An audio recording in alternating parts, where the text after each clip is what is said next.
Did you know that Spokane has 87 neighborhood parks alone? In this video, we're going to cover 5 of these parks and everything that they have for you and your family. That way we can enjoy some free family fun. Let's dive right in.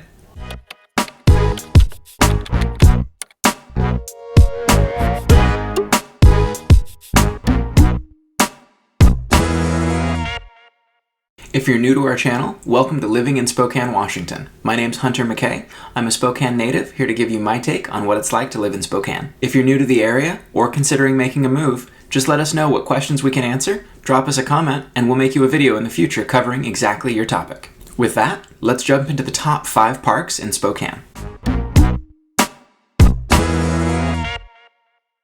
The Spokane Park system has over 4,100 acres of protected green space, which is a massive amount for the size of city the Spokane is. The park board directors really prioritize the city. That way we could be a model for modern design around park systems and neighborhoods. To accomplish this, Spokane's initial park plans were designed by the Olmsted brothers, landscape architects who also worked for the planning of Central Park in New York, along with hundreds of other park plans across the country. We've covered what Riverfront Park has to offer in previous videos, but to recap, this park has over 100 acres of natural landscapes, playgrounds, art installations, and historical landmarks, plus river access. If you're currently in Spokane, you can go down to Riverfront Park and enjoy the ice ribbon. It opens annually and is a great place to take your family, and skate rentals are available if you don't have your own equipment. You might be wondering, why'd we spend so much money on something that's only open during the winter? It's not just open during the winter. In the summer, we melt the ice and it turns to a concrete rink, and you can bring all of your skates, scooters, and rollerblades if you want. The Numerica Sky Ride, or what all the locals just refer to as the Purple Gondola, is a really great scenic ride that takes you over the falls and back again. I find that the best time to go is spring or fall. That way it's not too hot or cold inside the gondola. The Lilac Bowl and Spokane Pavilion are both located in Riverfront Park as well. These are 2 huge open-air amphitheaters that are used for all kinds of different things throughout the year. Most of the time it's open-air festivals. Pig Out in the Park goes through both of them, and then there's a lot of music festivals that also happen on both of the stages. Riverfront Park has literally hundreds of attractions all throughout the year, so you should definitely check it out, and any big event is probably going to happen in downtown Spokane will encompass parts of Riverfront Park. Going just to the north bank of Riverfront Park, we're going to transition into part of an installation of Riverfront Park, but really its own separate thing. It's the Ice Age Playground. And this isn't your average playground either. It's an exploration of geological history in Spokane that can be fun for all members of the family. This 40,000 square feet of multifunctional play space features an impressive 3-story slide tower, a splash pad to cool off on hot days, climbing structures for the little adventurers, and even a fossil digging sand pit. The theme here is Ice Age floods, those dynamic natural events that carved out Spokane's captivating geology. This playground isn't just about play, it's about learning, with rich imagery and components that bring about Ice Age to life. This really is a pretty insane playground, and I feel like calling it a playground kind of minimizes the whole experience. We're talking 40,000 square feet of footage here. Go take a look and bring the whole family. I'm sure you guys are going to have fun. Another play space that we're going to talk about today is Providence Play Space, and at first glance, this might seem like your average early childhood development park. When you first look at the photos, it may not appear as much, but what's really cool about this place, it's the first all-inclusive childhood park in all of Spokane.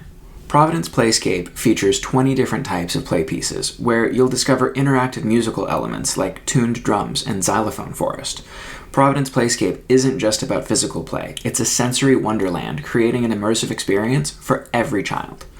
As I mentioned, what truly sets the play space apart is its groundbreaking commitment to inclusivity.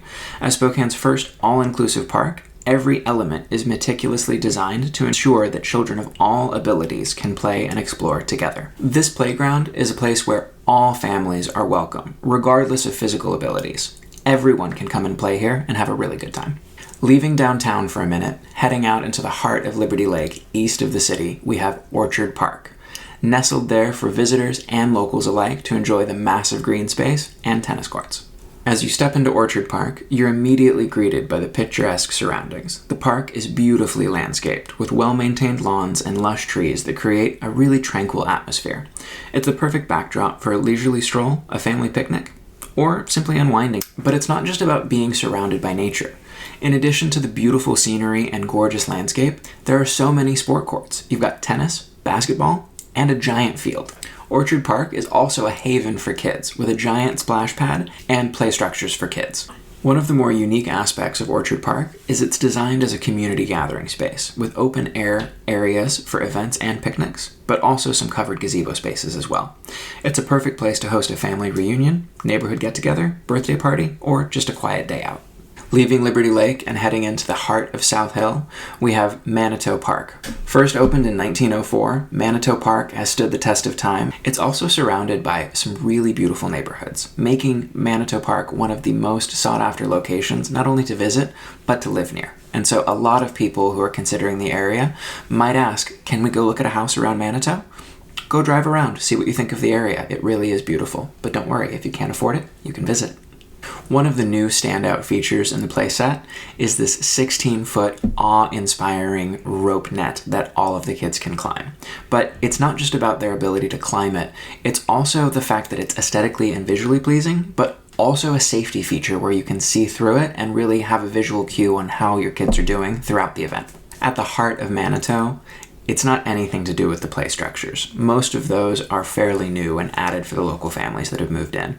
The real core of Manitou is its botanical gardens. From the vibrant colors of the Duncan Gardens to the serene Japanese garden, each area offers a unique and immersive experience.